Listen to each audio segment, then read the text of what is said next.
All right, this is a recording of the 30th page, side A of Rosh Hashanah of our Talmud class. We are steaming towards the exciting conclusion of this book.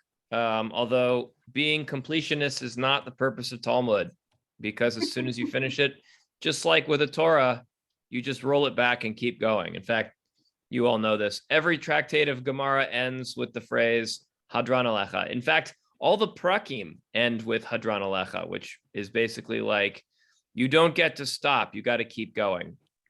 We're going to pick it up with a pretty weird piece. I prepared as far as I could, which is actually like a half of a Steinsaltz page.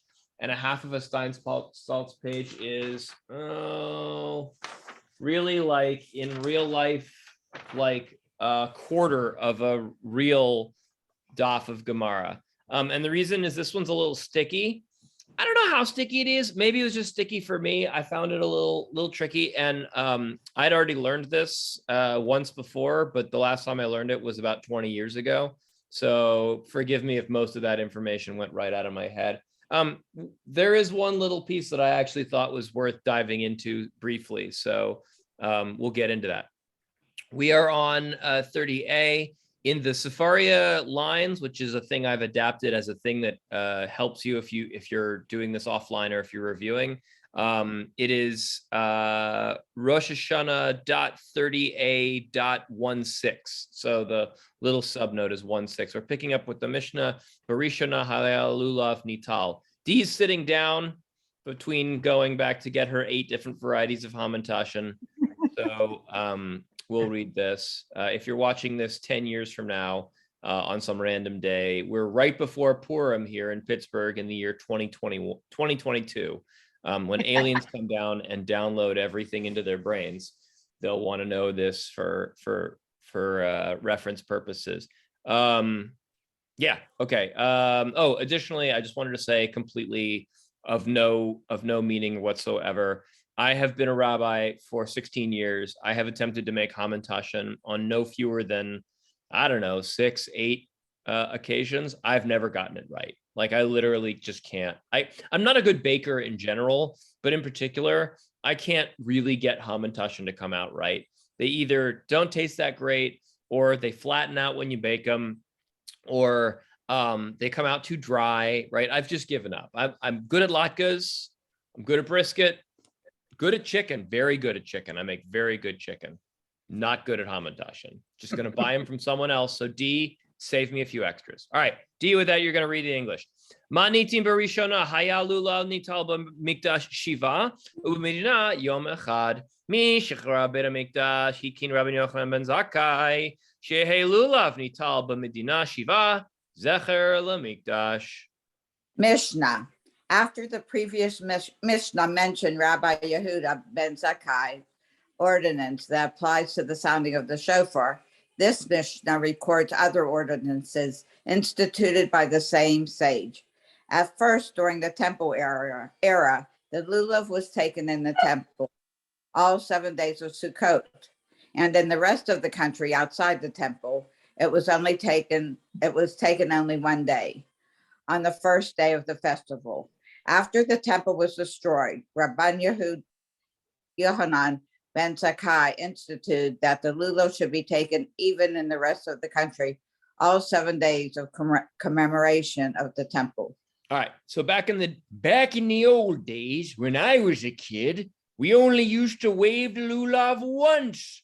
According to tradition, the lulav, if you lived in Safat or Beersheba, was only waved on the first day. And then after that, days 2 through 7 of Sukkot, I held up 4 fingers, I don't know why, 2 through 7 of Sukkot, you didn't wave it, but you just knew that at the temple, they were waving it. Once the temple was destroyed, Rabbi Yochanan institutes the lulav should be taken, meaning waved, in all 7 days, zecher lemikdash. Okay, so this is one of those important historical moments in the Talmud where we learn some of the legal shifts that Rabbi Yochanan Ben Zakkai makes after the destruction of the temple. One interesting thing that's related to some of the things we talked about earlier in other classes is in the event that that we're understanding that some of the changes that Rabban Yochanan Ben Zakkai makes are kind of executive orders, effectively, meaning like there's no description here that the Sanhedrin, that a new Sanhedrin was formed and they met and they created a whole bunch of rules. Throughout the Talmud, you'll find mention of Rabban Yochanan Ben Zakkai making or instituting some changes post-temple. And we've talked about before, these were all very important changes to keep Judaism alive. Judaism would continue to evolve in the post-destruction period and add a whole bunch of things. Historians kind of also argue that there were a number of things post-temple that happened that are not explicitly stated as like executive orders of Rabban Yochanan Ben Zakkai. And you can kind of imagine that. We won't belabor that, but there is this dramatic shift, and it's very unclear to historians whether some of the shifts began while the temple was standing in the Roman period, only at the time of Rabban Yochanan Ben Zakkai, whether there was a radical shift of a lot of things, or whether the shifts kind of took place over the 60 years between the destruction of the temple and the Bar Kokhba rebellion, or even if it started after the temple. I, in rabbinical school, kind of never got a very strong sense about, when did they do what and why, in terms of certain things, like, for instance, when would it have been that if you lived in Tiberias, you would have woken up every morning and gone to morning shachri, right? Traditionalists will argue, oh, it's always been that way because the Talmud in Brachot describes the prayer service, but we're never really sure whether the prayer service, as described in the Talmud, was kind of for everybody, or whether it was a rabbinic institution for those who didn't live in Jerusalem, where you could say to yourself, like, oh, over at Jerusalem, they're doing the sacrifices for me, and that means that I can go to my job as a shopkeeper and open up and da-da-da, right? Like, one of the weird things about Judaism that's part of the shift in this time period, and then I'll move on. I said I wasn't going to belabor it, and here I am belaboring it, is did the priests Jew for us? And then when the priesthood is kind of made irrelevant after the destruction of the temple, do we Jew for ourselves? I'm using Jew as a verb here. Or were we Jewing for ourselves in the priestly period? I think most traditionalists believe that we Jewed for ourselves and there was a priesthood. Most kind of contemporaneous or historical figures and more modern rabbinic types like me would say that shift from the priests Jewing for us to us Jewing for ourselves took place over this 100, 200 year, 170 year period after the destruction of the temple. I hope that makes sense, and I hope that was of some interest to somebody in here. One of the challenges of giving lectures is wondering to yourself on occasion, I think this is interesting. Does anybody else? Okay, all right. We're going to go in two-footed on the next 5 words for the rest of the page. So if you think what we just learned about lulav was really interesting and important, that's great. We're never going to talk about it again. The rabbis, for some reason, they let the Mishnah stand and they move on. These 5 words, however, they find very interesting. And so they're going to spend a lot of ink on this. So I'm going to read this in Elisheva, who has their microphone on. You're going to read the long-winded translation. By the way, this is slightly review, but we have to review it because it's so confusing. And if you don't get it, you won't understand the rest of the page. And I had to review it this morning for what would probably be the 4th time for myself because it's really confusing. She'ehei yom hanef kulo asur. That's you, Elisheva. And for similar reasons, Rabban Yochanan Ben Zakkai instituted that for the entire day of waving the omer offering, that is the 16th of Nissan, eating the grain of the new crop is prohibited. By Torah law, when the temple is standing, the new grain may not be eaten until after the omer offering is brought on the 16th of Nissan, usually early in the morning. When the temple is not standing, it may be eaten from the time that the eastern horizon is illuminated at daybreak. However, Rabban Yochanan Ben Zakkai initiated a prohibition against eating the new grain throughout the entire 16th of Nissan until the 17th to commemorate the temple. Okay. To commemorate the temple is a logical inference, since before we were talking about the commemoration temple, now we're talking about the commemoration temple. Here's where this gets tricky. All right, so one of the things about Talmud that I've said many times before is I always liken it to juggling. Juggling, because in order to understand what happened at all in these 5 words, you need to pre-understand multiple Talmudic concepts, which might also have argumentative natures in and of themselves. So you need to hold a couple balls or be able to throw a couple balls up in the air logically that will be here. Okay, logical inference or logical thing that number 1 that you probably need to know, unless you took undergraduate classes at the Jewish Theological Seminary, Ilanit. By the way, I only poke fun at Ilanit because she could teach this class in my place if we ever need her to, and probably do at least as good a job. All right. So thing number 1 that some of you may know and some of you may have forgotten because I occasionally forget it. What happens on the 15th of Nissan? What's the 15th of Nissan? Pesach. It is Pesach. Good job, Elisheva. Okay. So Erev. But the interesting thing is the phrase here is it doesn't say anything about the 15th of Pesach, except in the not bolded lines, meaning there's an assumption that when it says, okay.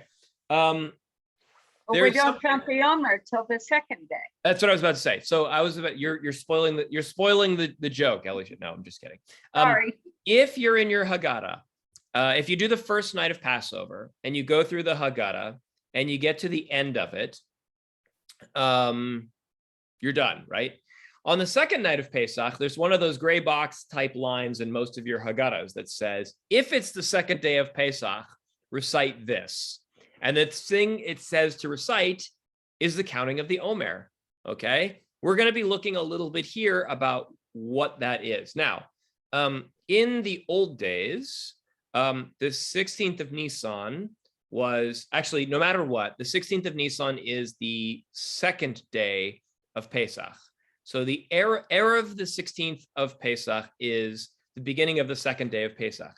In temple times and in Israel today, that would have been Chol HaMoed, right?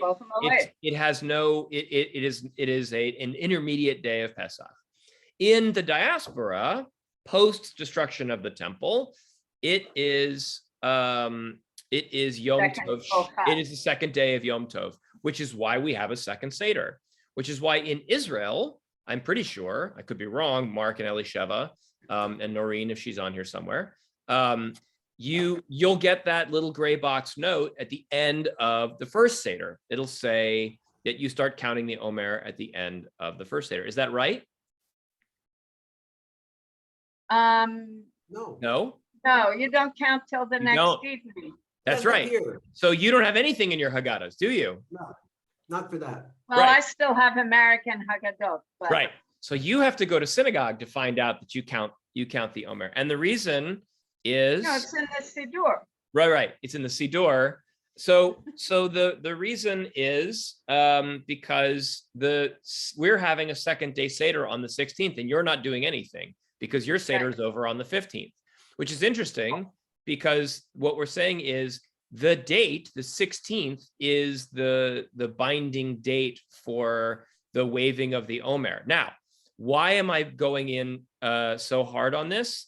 Because we're going to be arguing about why we wave the omer, the counting of the omer starts on the 16th, and more importantly, when specifically we wave the omer on the 16th, and to what degree and why the destruction of the temple would impact that in any way, shape, or form.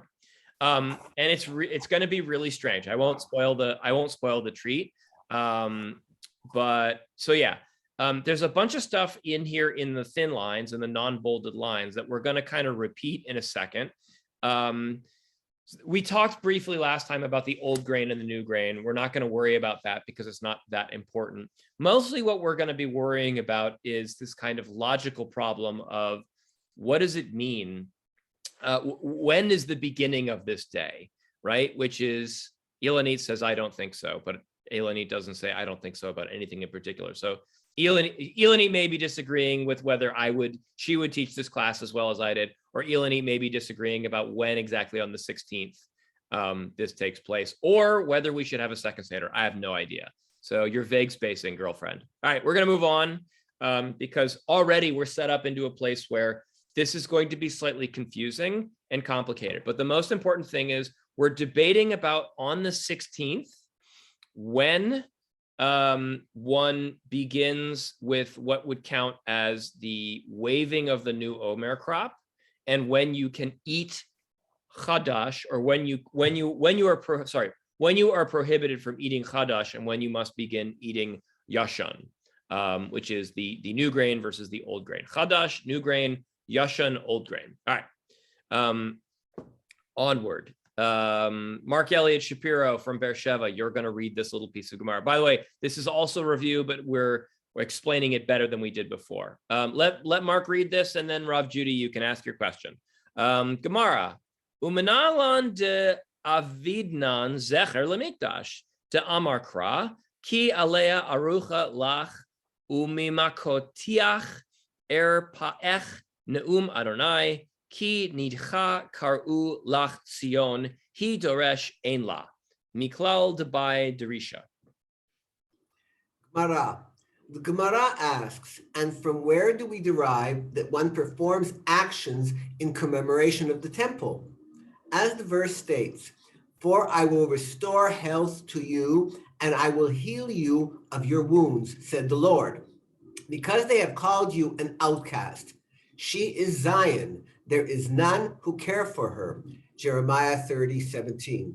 This verse teaches by inference that Jerusalem requires caring through acts of commemoration. Excellent. So very briefly, we covered this last time, and basically what we said was the Talmud is always looking for a verse in which to hook Rabban Yochanan Ben Zakkai's idea that we're doing things zecher lebeit hamikdash, in commemoration of the destruction of the temple.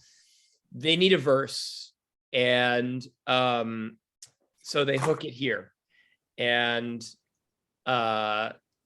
it's not a very strong verse. Now, I didn't think about it till now, but I have a reason for why they didn't have a great, strong verse for why we do things as a commemoration of the destruction of the temple. And that's because they weren't living in the Torah itself, the Tanakh itself, didn't live in a world where it needed to worry about the commemoration of the temple, right?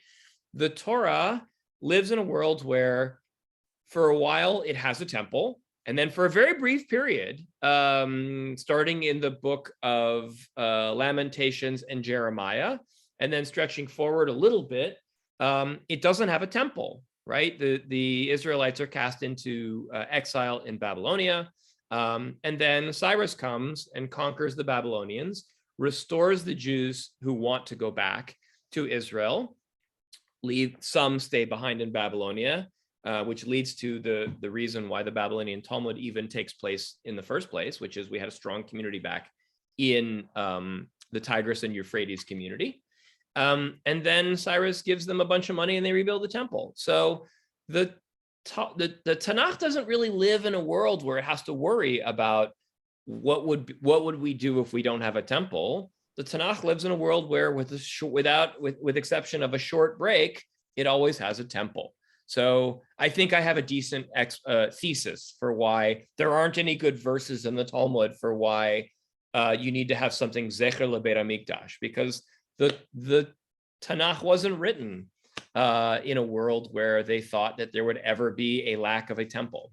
All right, Rav Judy, go ahead. There you go. Excuse me, I'm sorry. I'm a little distracted today. Are we referring now to to Pesach or to Sukkot? Oh, good. It's actually a good question for someone who might be Oh, confused. I'm sorry. No, you're good. That's what I said at the beginning. But I don't care Doing if you both at think once. You're okay. So Yeah. we start off by talking about the lulav and zecher. So you were talking about both, is the quick answer. We start off by talking about lulav, and the rabbis make it, Rabbi Yochanan Ben Zakkai makes a change to the law of lulav, which obviously regards Sukkot. Then the rabbi moves on, and without missing a beat, in 5 words, just talks about, we're talking now about the omer. And it's interesting, Rav Judy, because we're not really talking about Pesach at all. The rabbi here isn't really interested in Pesach. He moves right into the omer because that was a different ceremony that took place at temple, which parenthetically happened on the second day of Pesach. So we're talking about both, but the confusing thing is we're not really in this Gemara as we go forward, we're not really going to be talking about Pesach or Sukkot. We're really just stuck on when you start waving the omer. All right, with that, let's keep going. Judy, do you mind reading the English? And I will read the Hebrew on line 19. Sheyehe yom hanef kulo asur. My taima mahera yibane beramikdash. Vayomer eshtaka mi lo achlenu be'er mizrach. Achshav nami nechol. The Mishnah taught, Rabban Yochanan Ben Zakkai also instituted that for the, did I unmute? You're good. The Mishnah taught, Rabban Yochanan Ben Zakkai also instituted that for the entire day of waving the omer offering, eating the grain of the new crop is prohibited. The Gemara asks, what is the reason for this ordinance? The reasoning is that soon the temple will be rebuilt, and people will say, last year when the temple was in ruins, didn't we eat from the new crop as soon as the eastern horizon was illuminated on the morning of the 16th of Nissan, as the new crop was permitted immediately? Now too, let us eat the new grain at that time. Okay. So it's a little confusing, and I will explain it. What they're saying is, Rabban Yochanan Ben Zakkai knows that the time for the eating of the new crop would have taken place after the ceremony took place in the temple, at which they waved the new grain, and after they would then take the grain, grind the grain, bake the grain, and then make it into flour and eat the bread.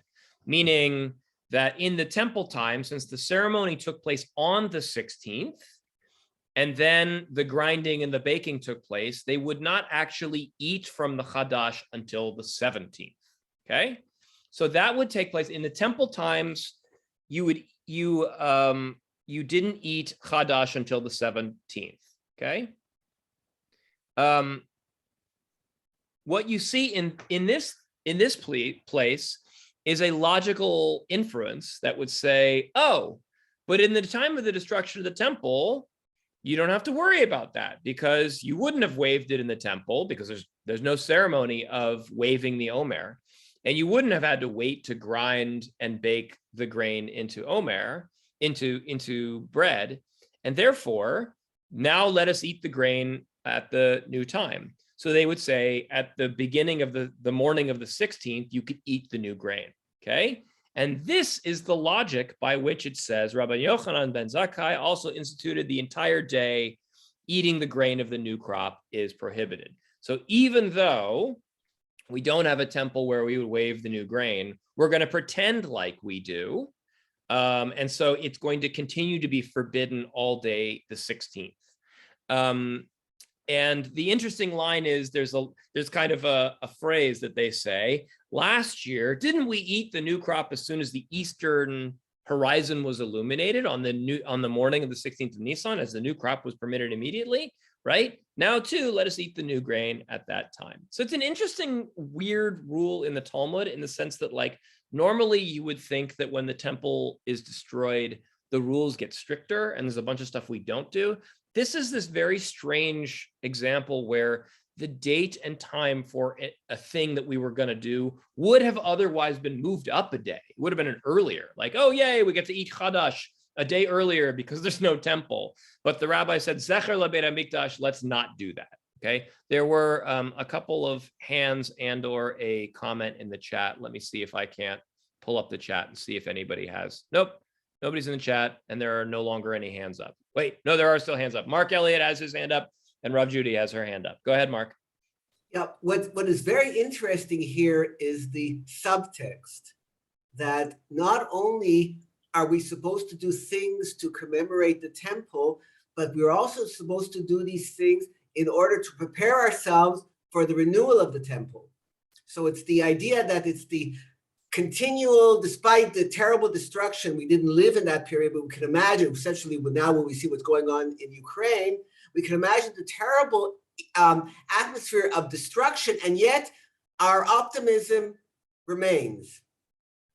That's well said. And we'll get there eventually, because it's a really nice foreshadowing, Mark, because if we get there, there is a Rashi down the page that is actually going to get into this optimism, but it's actually going to get into a thing that a lot of you have heard of before. And I don't know where Rashi gets this. I didn't do that research, or I did the research on the page, but there wasn't a citation for what the reason is. So you all can use Rabbi Google as much as possible. Ilanit called me out for a thing I said in a lecture the other day. Not called me out, it was smarter and remembered a thing.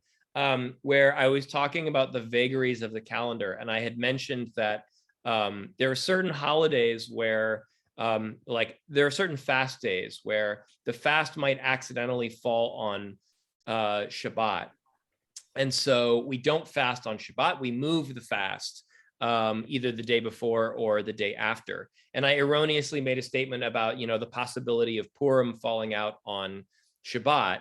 And Ilanit wisely pointed out that that was actually impossible, that Purim has to fall out on Sunday, Wednesday, or I forget the third day, because of the way calendar math works. Now, the reason I never go in hard on being convinced that I know the calendar really well is I don't have that kind of brain. Like my math brain just, it's kind of vaguely there and vaguely not.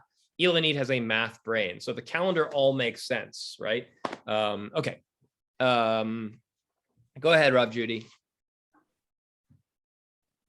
I think it's totally brilliant. This is one of the most brilliant things that I think, obviously, that we've read, because how do you remember? You remember by doing. And if you change what you're doing, then you create new customs. And of course, it's a living religion that happened. But what our sages wanted was to keep some things so we remember from whence we come. Right. And I think this is completely brilliant. Yeah. Because it's what you do, that's the beauty of Judaism, one of the beauties of Judaism. When I started to keep the Shabbat in the manner that I keep it, no ATM, no writing checks, no shopping. Shopping's a big thing for me. When I started to keep Shabbat, it was the doing of it that then it made sense. It became a part of me. And so these rabbis are very aware of that. It's great. You change the day, and then people are going to say, no, we're not going to go back to that other day. Right. It's a good one. I'll add, there's an easier set of halachas that are much more commonly known about things we do Zecher LeBeit HaMikdash. There's a Mishnah that deals with this, and it is also, I think, a Rabban Yochanan Ben Zakkai institution. There's a place in, I'm trying to remember what tractate, but I can't remember it off the top of my head, where the Mishnah says that Zecher LeBeit HaMikdash, we do several things. One thing we do is when you're painting a room in your house, you leave a corner unpainted because the temple is not rebuilt.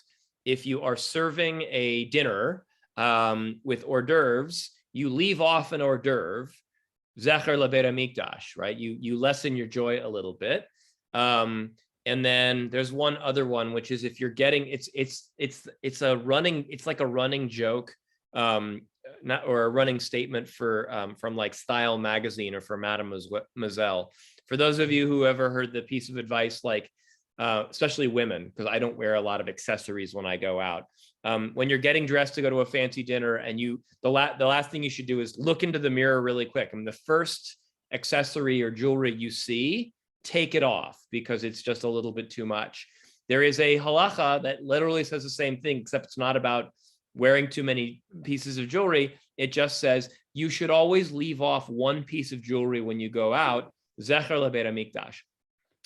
I believe this is in a section of Gemara where the rabbis are arguing with some ascetics, and the ascetics say, we are going to stop eating meat and drinking wine, Zecher lebeit hamikdash. And the rabbis respond, why?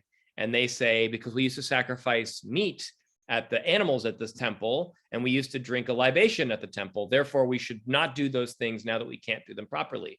And the rabbi then responds in what is referred to in Latin as reductio ad absurdum, or the slippery slope argument, which is an argument I now get into a lot when I write op-eds in the local paper, which is the rabbis then argue, well, then you should stop eating bread, because we used to do lechem hapanim at the temple.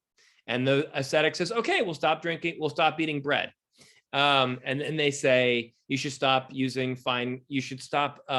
water, because there was Simchas Beit HaShoeva at the temple. There was the ceremony of the waters, and now we can't have Simchas Beit HaShoeva at the temple anymore. Therefore, you should stop drinking water. And at this point, the Talmud responds, to this they were silent, because they now understood the rabbis were being absurd, because no bread, no water, no meat, no wine. It's basically like, we should drop dead and die.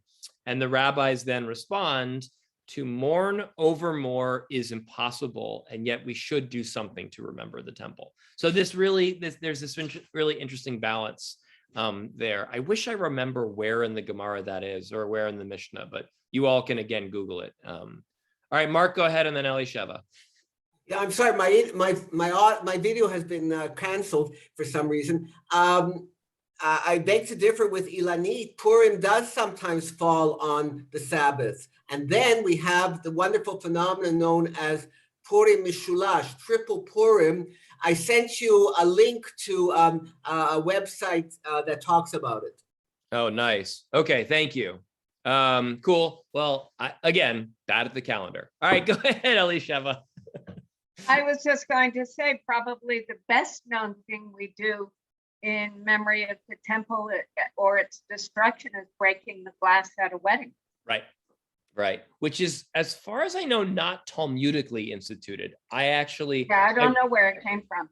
In my rabbinic wanderings and rememberings about it, I think it's medieval, but there's also a tradition that has nothing to, and I know this because these are one of those things that they teach in life cycles in rabbinical school. The origin of that phenomenon does not begin with destruction of the temple. That's a thing that the rabbis in later times added on. It's most people hold that it is folk wisdom of something that will scare away demons. You took my line. Also, weddings didn't look like modern weddings at the time of the rabbis. No, it was a financial transaction with the girl's father, and that was the end of it. Probably. And then you went home. Well, my favorite thing about when I learned in the Mishnah when we talked about it was that, people often say, this is chuppah means this. And, in the Mishnah, there's no explanation. There's the phrase chuppah appears and the rabbis don't explain it. And historians have basically unspooled that they believe that the institution of chuppah, this was one of my favorite little dorky things learned in rabbinical school. There's a historian who surmises based on text that he looked at that chuppah seems to be the ceremony of having the community grab all the stuff that belonged to the girl from her father's house and dragging it to the house of her new husband, right? It was moving day. Chuppah just meant get all the locals and grab all the furniture, right? Which I think is a lovely ceremony. In a small village, you didn't have to hire a moving truck and whatever, but you needed to move the trousseau and the dowry and the bed and it was just moving day. So it's a beautiful, I think the idea that, instead of, it's like the opposite of a registry, right? You wouldn't register for someone's wedding. You would come to their wedding. The rabbi would say, do you, I do, let's sign the documents. Great. Now everybody go to Moshe Chaim's house and grab some furniture and bring it over. And Moshe Chaim would be standing in the doorway saying, not the table, that belongs to my wife. I don't know. That's what chuppah was back in the day.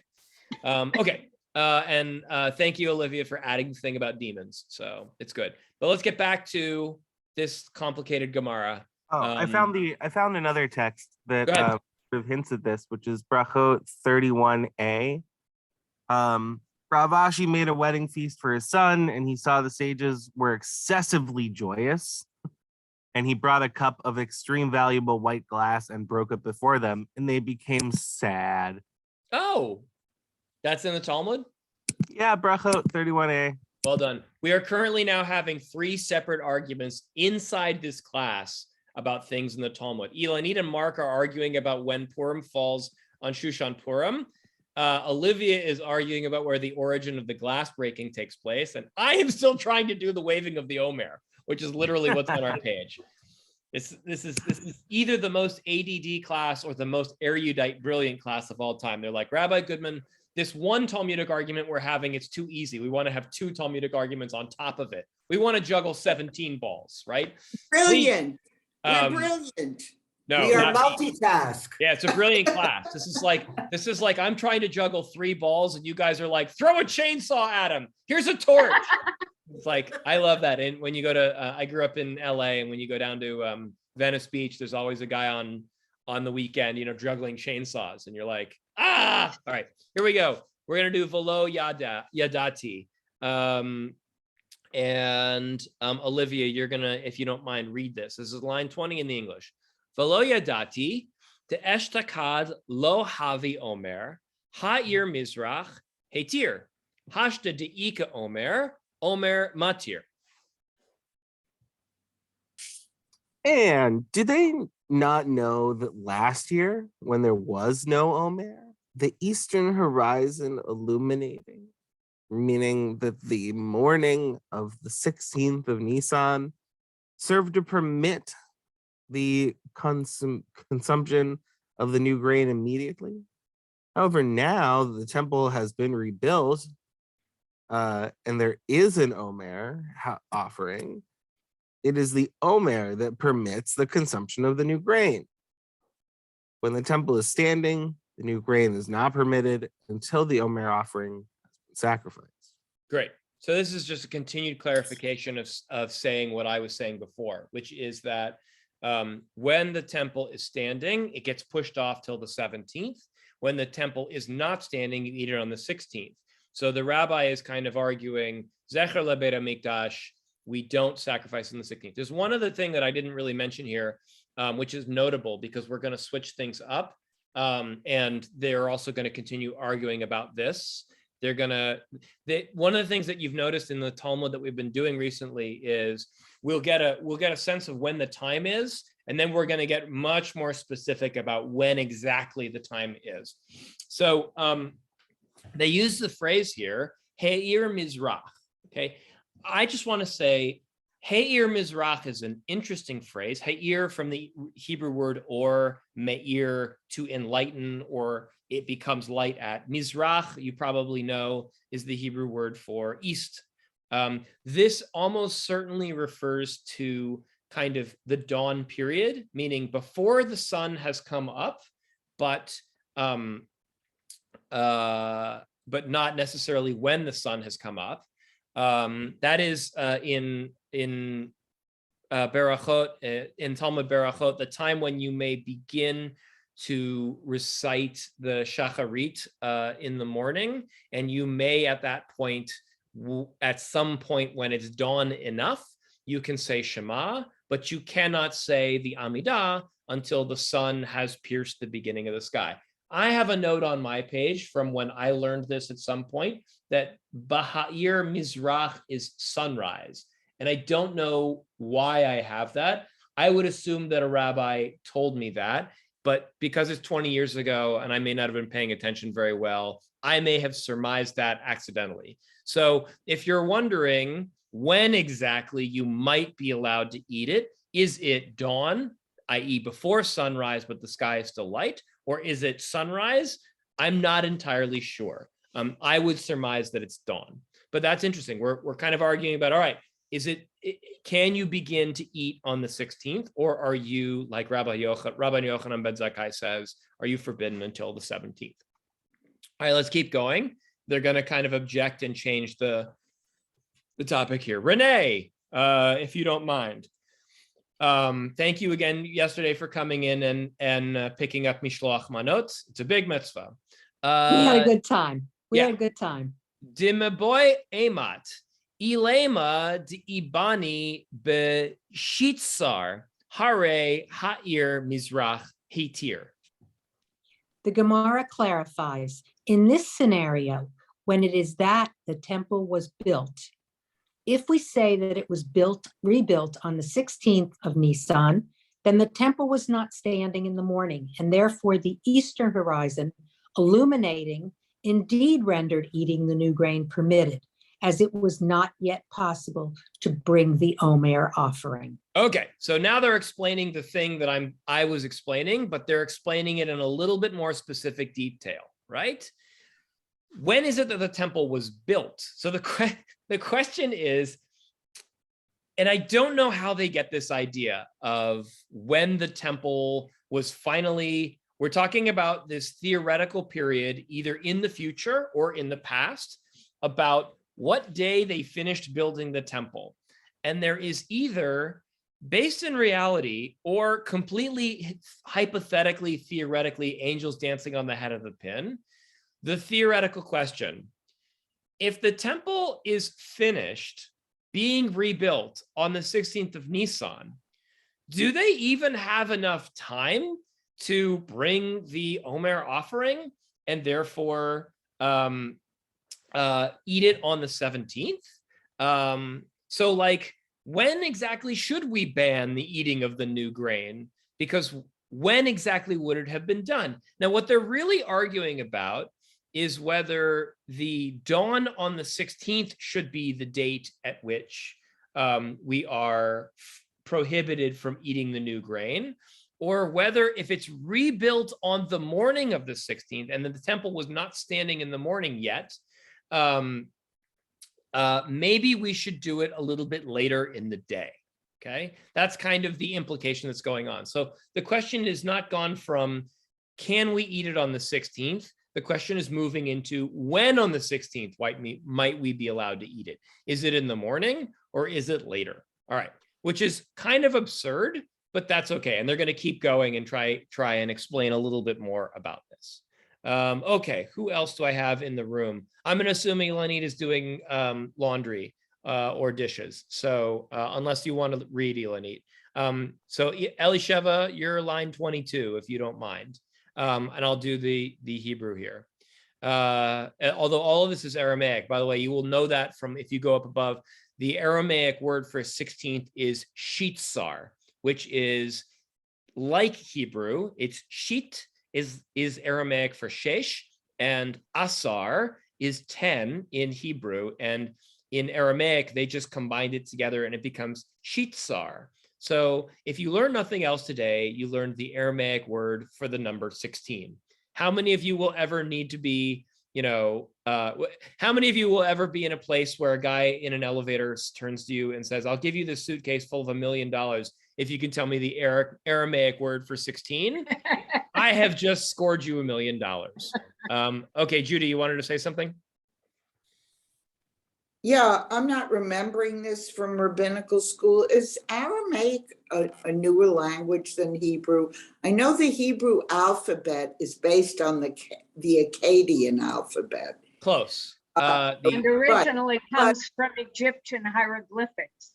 So the Aramaic, the Hebrew characters that we call Hebrew characters are not Hebrew characters.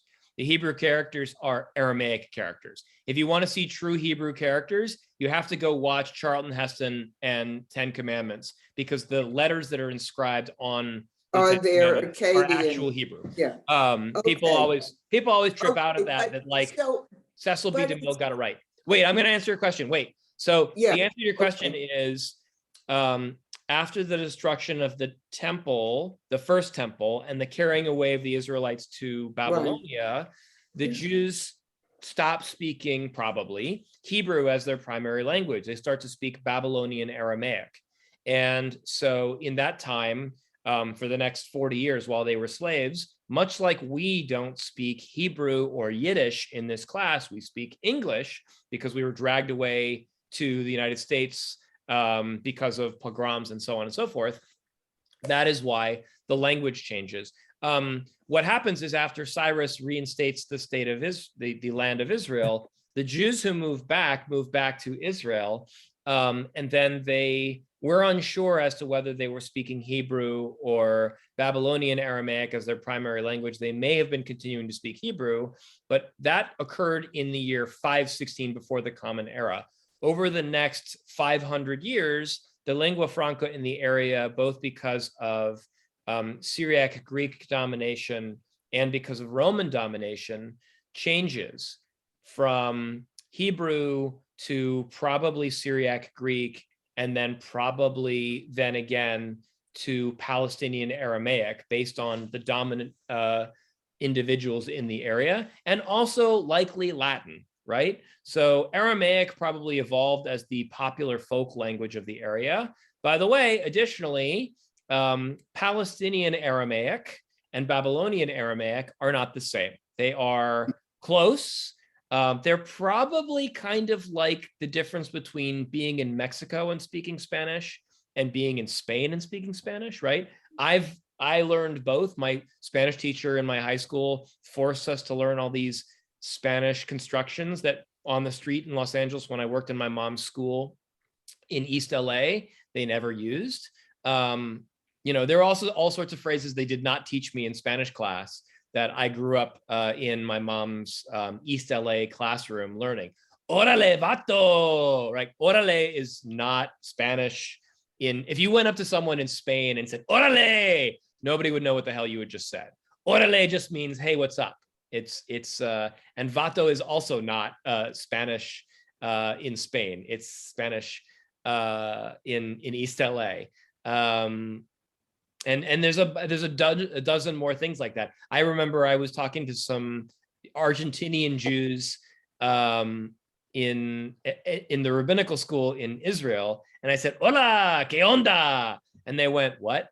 They literally had no idea what I said. ¿Qué onda means what's happening in like Mexican Spanish, and it just don't say that in Argentina. So that's similar between Aramaic, Palestinian Aramaic, and Babylonian Aramaic.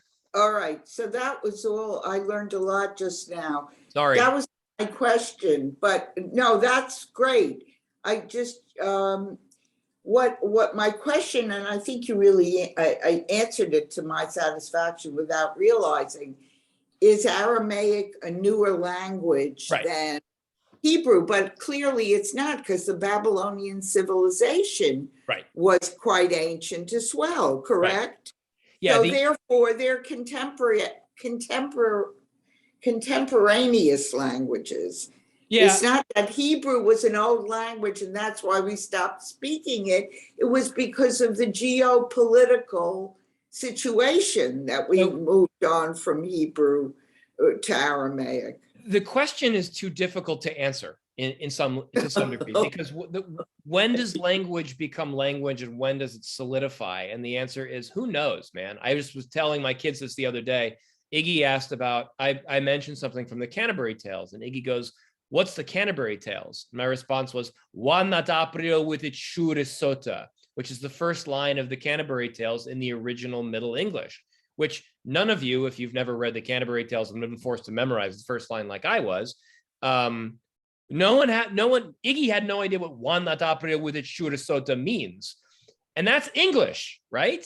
So Judy, my answer is, when did Aramaic begin? The answer is, who knows, man, right? Like, at what point does Aramaic solidify into a language that would have been, it probably was contemporaneous, as you said, with Hebrew, but the origins of Aramaic and the point at which Aramaic becomes the Babylonian, the Palestinian, right? By the way, like there are people today who still speak Aramaic as their lingua franca. It is a dialect in certain Syrian, Iraqi villages, but what It they is still speak, spoken in Israel. right? But what they speak is probably not something that I could ever understand, right? So my Amy knew a woman, a nun from Iran when she lived in or Iraq. Now I think it might have been Iran when she lived in California, and she spoke Aramaic, and she Amazing. understood. She could understand the prayer book, the Aramaic parts of our prayer book. Right. Right. So I think that's amazing. Yeah. By the way, there are two different sets of Aramaic in our prayer book. The biggest one is Yikra v'Yikra Shemei Rabbah, right? The Kaddish. But if you do the section, I'm blanking out of it. But there's a section in the Mincha where we say V'kalim din midin ve'amar. The Amra. There's a whole section there where we're doing the Kaddish all over again, but we're doing it in Aramaic. We're doing Kedusha, but we're doing it in Aramaic. Yeah. Yeah. All right, let's keep going. Go ahead, Elisheva. There's also the part, and I can't quote it, at the end where there are Hebrew quotes followed by Aramaic explanations of what they mean. Nice. And what I find interesting is that in the prayer book here, the Israeli prayer book, those parts are printed in light gray because it's assumed people don't need them as a translation. Not Nice. that Americans speak Aramaic. No, right. Someone yelled something out. What was that yelled? Mark, did you say something? No, I say it's the Uval Tzion Goel. Uval And Tzion. Yes, yes. Yeah, those are the two. That's the same segment that both of you referred to. By the way, that text is put in gray in the conservative prayer book to render the fact that people are not obligated to read those sections. To read it if they don't In a non-conservative prayer book, there's no gray. Right. Ah. What I was going to say about the Uval Tzion section is that that Aramaic and the Kaddish Aramaic are different eras of Aramaic by several hundred years, because and I know this because it keeps coming up, and I've seen it in 2 Hasidic commentaries from our Wednesday class in the last year, ironically, that Targum Onkelos is the guy who translated Uval Tzion. So that is a fairly kind of middle Aramaic. Onkelos was living in the time. I'll take it back. I'm not gonna speak out of turn about when Onkelos lived and whether Onkelos lived at a different time than the time at which the Talmud was composed. I think that it would have been several hundred years difference, which is super frustrating for rabbis like me, where we were forced to learn Hebrew, biblical Hebrew, rabbinic Hebrew, and modern Hebrew. And then if they thought they were going to give us a break on the Aramaic, no, you have to also know 2 different sets of Aramaic, or 3 if you wanted to read the Zohar and understand it. Thankfully, I have a Zohar with a Hebrew translation. So there are 3 different Aramaics. There's Zoharic era Aramaic, there's Targum Onkelos era Aramaic, and then there's Babylonian Aramaic, not to mention Palestinian Aramaic. If you're wondering why I never bought a full set of the Palestinian Talmud, because I can't read it. Also because nobody knows it. Let's do this section. Mark, you're going to do this. Mechatzot hayom ulahalan lishtare deha tnan harechokin mutarin mechatzot hayom ulahalan lefi she'ein beit din mit atzlin bo. Rather, you must say that it was rebuilt on the 15th of Nissan or on some earlier date, in which case the new grain would not become permitted by the illumination of the eastern horizon. In that scenario, from midday onward, let it be permitted to eat the new grain, as Didn't we learn in a Mishnah in Tractate Menachot, the people distant from Jerusalem who are unaware of the precise time when the omer was brought are permitted to eat the new grain from midday onward, because the members of the court are not indolent with regard to the omer offering and would certainly have sacrificed it by midday. If so, now too, it should be permitted to eat the new grain beginning at that time. Why did Rabbi Yochanan Ben Zakkai prohibit it for the entire day? So, so the rabbis are now arguing about when exactly you would be allowed to eat the omer, and they are convoluting two complicated issues. One is when would the basic idea, which is when would the beginning of the eating of the omer be permitted overall by the rabbis, and the second issue is after the destruction of the temple, when could we reasonably assume that it would have been, the temple would have been rebuilt? And if the temple was rebuilt, at what point would have been rebuilt early enough so that we could have done the grain offering, ground it up and made it into flour? So the argument is now shifting. So is it that you can eat on the 16th at dawn, which hypothetically is probably because of that would have been if the temple had been destroyed, and you no longer have to worry about when they would have brought the offering for the new grain? Or could you have assumed that it would have been rebuilt on the 15th, and therefore you would need a little bit of time to wave it and then grind it and then bake it, and therefore they would not have allowed you to eat it at dawn. You would have had to have waited till noon. Or are we still holding that the entire day is forbidden because they would have, during temple times, needed the entire day of the 16th in order to hold the ceremony, grind the grain, and eat it, and therefore it would have been prohibited beginning on the 17th. So the question is kind of standing, and I would say, like, one could say, like, wait, does it really say that, Rabbi Goodman? Maybe it means da-da-da-da. And the answer is, I don't know. I mean, like, right now we're arguing about 3 possible times at which you might have been prohibited from eating the new grain. And it's either dawn on the 16th, noon on the 16th, or the beginning of the day of the 17th. It's a difficult issue, especially considering that there are very few Jews today who practice the practice of holding by Yashan to begin with. All right, now we have a really strange phrase, lo nitzracha, and I'm going to give you a big Rashi, and that'll end our class today. We'll probably stop at like 5 minutes late, but because this Rashi I prepared, and it's too good not to, I'm not going to give you the whole thing, but it's too good not to do some of it. All right, Renee, will you read this to us? I'll read the Hebrew and you read all of the English lines.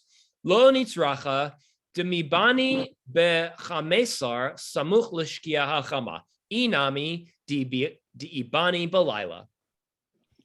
The Gemara answers, this ordinance was necessary only in a case where the temple was rebuilt on the 15th adjacent to sunset. Alternatively, in a situation where the temple was rebuilt at night on the evening of the 16th, and there was no opportunity to cut the omer that night. In either case, there is insufficient time to complete all the preparations so that the offering can be sacrificed by noon the next day. If people eat the new grain at midday, they will have retroactively transgressed a prohibition. Therefore, for Rabbi Yochanan Ben Zakkai instituted that the new grain should be prohibited for the entire day of the 16th. Right. So the rabbis are arguing that there is a world that before they were arguing, there is a world where the temple would have been built on the 15th, and therefore you would have been allowed to eat at the morning of the 16th. And the answer is no, there's no way. You would never have time if you were allowed to begin, if you were prohibited from eating on the morning of the 16th, there's no way they would have actually brought the Chadash by the beginning of the morning of the 16th. And therefore it should be pushed off to noon, right? And then the rabbis are like, no, that's not possible either. There's no way they would have been able to have cut the omer at that time, and therefore you should push it off all the way to the 17th. And so that's kind of the argument that they make. Now, The reason I wanted to bring this up is because Rashi does it actually something interesting for our purposes. That is, Rashi has this, and there's no English translation, and I'm not going to translate every word of Rashi for you. I'll just give you the kind of Cliff's Notes version of the Rashi here. Rashi gets really bent out of shape about the fact here that about the process of the roasting of the kernels and what the time is. Rashi also brings up a parallel Gemara, which is really perplexing to him, which says that the temple would not have been built at night. So Rashi is really irritated with this page of Talmud because the Talmud here seems to be saying explicitly, because of the word leilaya, that the temple might have been built at night. And the answer that he gives is that's impossible. There's no way that the temple was ever built in the evening. He finishes by saying, Hechi mishkachat lo de ibani de mechsar yom tov u de ibani balayla. How is that possible? And so he concludes his long-winded comment, as you see down at the bottom. I think it's here. Oh yeah, where it says bet hey mem chubchik kaf. That translates as v'hakaimalan de mesechet shavuot de ein binyan beit hamikdash lo bayom tov v'lo balayla! Exclamation mark. Meaning Rashi says they didn't build, and so he's bringing a problem, another problem for this whole thing. The 15th is Yom Tov. Okay, Rashi says that there's a text in Talmud Shavuot, page 15b, that says you don't build the Beit HaMikdash on Yom Tov. So Rashi brings a kasha to this entire line of Gemara, and then he says, also, you wouldn't have built it at night. This whole line of Gemara, by the way, this idea ends here, and the Talmud moves on. Rashi is currently basically saying this entire section that the Talmud has just laid out, saying, oh, you could finish it at night, oh, you could finish it during Yom Tov, is fanciful. It's impossible. But wait, so you might be like, oh, we're really in the weeds here. This is really confusing. I don't understand why we're arguing about what specific date the temple would be built on in order that they would have prohibited the waving of the grain, which is juxtaposed with another place of Talmud, which says this is not possible. You would not have been allowed to build, right? We're juggling 7 balls at once, and it's all like, what's your man got to do with me? Like, I don't know, how does this affect my day? It's the final line that's the kicker. And the final line is just killer. Rashi ends this way. Hani mili binyan biyadei adam, aval binyan ha'atid lavo biyadei shamaya hi. Okay, who? Okay, shamayim hi. Yes, shamayim. Translates for those, Elisheva, I think, is one step ahead because she knows what this means. These words apply in regards to human building. However, the building of the third temple, the temple to in the future, lavo biyadei shamayim hu, will come by the hands of heaven. It will. So for some of you probably have learned this somewhere, and I don't know the source that Rashi is using. It might entirely be that Rashi, I think it's probably a midrash, but it might be that Rashi is pontificating on his own. What Rashi is saying here is the third temple will not be built on Yom Tov, and it will not be built at night, and it won't be built at all. It's never going to be built by human hands, right? It will drop prefab from heaven, fully constructed, and be ready to go. And this is the line for why we Jews today do not believe that, and there is a radical group of Jews who do this. There was a radical group of Hester soldiers in the I think it was the 80s, might have been the 90s, who created a secret plot to blow up the Dome of the Rock because they believed that blowing up the Dome of the Rock on top of the site of the third temple or the second temple or the first temple, the blowing up the Dome of the Rock was a necessary first step to building the temple with human hands. But they were mistaken because of this Rashi, right? You don't need to blow up the Dome of the Rock. According to Rashi, here in the Talmud, the third temple will descend prefab from heaven, right? There is also, by the way, and I was going to bring this up, there is also a group of people who I think on Rosh Hashanah every year, they try to, it's a yeshiva, a bunch of yeshiva buchers. They try and drag a giant stone up the ramp that goes from the Temple Plaza to the Dome of the Rock. It's kabuki theater. I don't think they think it's going to happen, but they take this big rock and there's a bunch of yeshiva buchers and they carry it and the guards stop them and the guards say to them, "We know what you're doing. Put down the rock, go back to the yeshiva." And the boys go, yeah, okay, we did our thing. And they go back to the yeshiva. What they're doing is, and there's always TV cameras there, right? They are trying to plant the first stone for the third temple. Now, if I were a policeman in Israel, I would just bring the Rashi to Rosh Hashanah 30a and say, Bucher, it says right here in the Rashi that you can't build the third temple. The third temple descends min hashamayim hu, right? It's coming down from heaven. So read your Rashi, you illiterate jerk, and go back to yeshiva.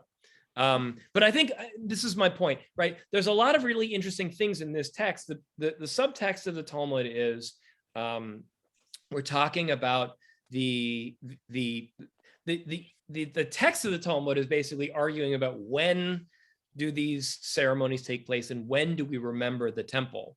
And the ultimate answer is that Rashi thinks that the building of the third temple is a spiritual principle, is a messianic principle, is a principle way off in the distance and kind of an esoteric intellectual principle. It is not a practical thing that we as Jews should engage in. We should believe in the third temple in our hearts and in our souls, but we should not be carrying rocks up to the Dome of the Rock and trying to push forward the Messianic era. All right. Rav, Judy, ask your question and then I'll stop the recording. I don't know. You're forgot. Good. I forgot. You forgot. All right. Well, this has been our Talmud class for today. Thank you for joining us.